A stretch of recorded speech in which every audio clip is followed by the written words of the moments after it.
Talagang mapapadasal na lang ang mga fans ng Latvia sa lupit ng pinakita ng Gilas. Hindi nila inasahan ang ginawa ng ating national team.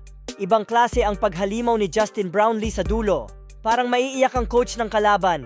Nangangamoy Olympic ang Gilas Pilipinas. Gilas Pilipinas laban sa powerhouse team at number 3 rank sa FIBA OQT na Latvia. Kaya naman maraming nagsasabing dihado ang Gilas lalo pat home court din ng kalaban. Well, opening frame, ginulat ng Gilas ang home team sa kanilang 8-0 run. Maagang na-frustrate ang coach ng Latvia sa ganda ng pinakita ng ating mga pambato at umabot ng 13 points ang kanilang biggest lead sa first period. Brownlee pulls up for a triple. Rodion Skurix is listed as a guard. He's 190 plus. Ganda ng mga ginagawang assist ni Justin Brownlee para sa ating dalawang big man sa ilalim. Offense. Just like that's back within 3, although 6-minute mark nagparamdam din sa opensa si Chris Newsom sa kanyang end-one baseline layup at nasundan ng scoop layup ni JB. At dahil dito sa end-one play opportunity ni Junmar, ay napatawag na ng timeout ang coach ng kalaban at nagsimula ng ma-frustrate. Nagtuloy-tuloy ang magandang opensa ng Gilas hanggang natapos ang first quarter. May napapadasal ng fans sa ganda ng pinapakita ng ating national team. and Newsom finds some space. He can break away here.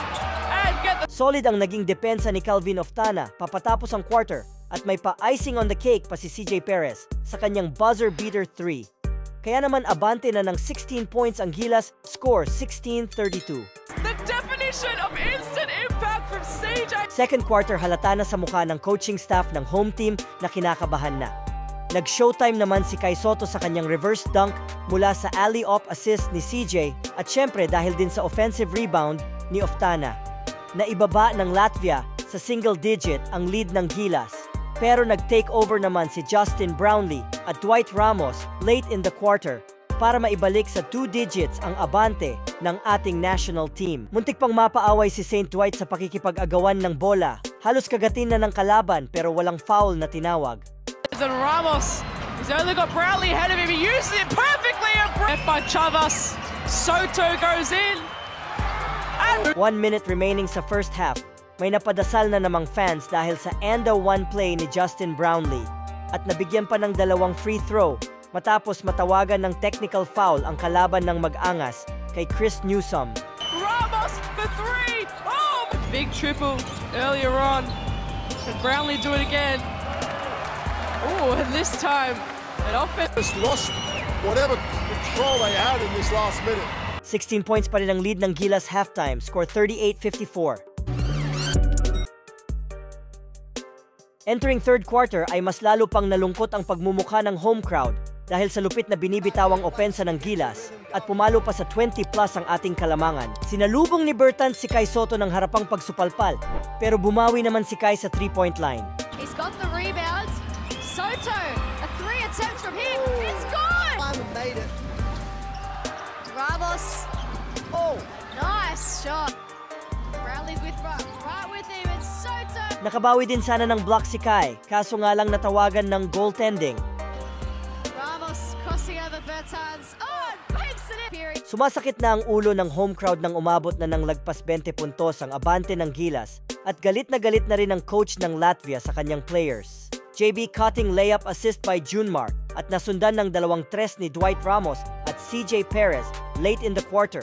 Kaya naman pumalo sa 21 points ang kalamangan ng Gilas sa score na 56-77. Final frame parang maiiyak na ang coach ng Latvia sa nangyayari sa kanyang team.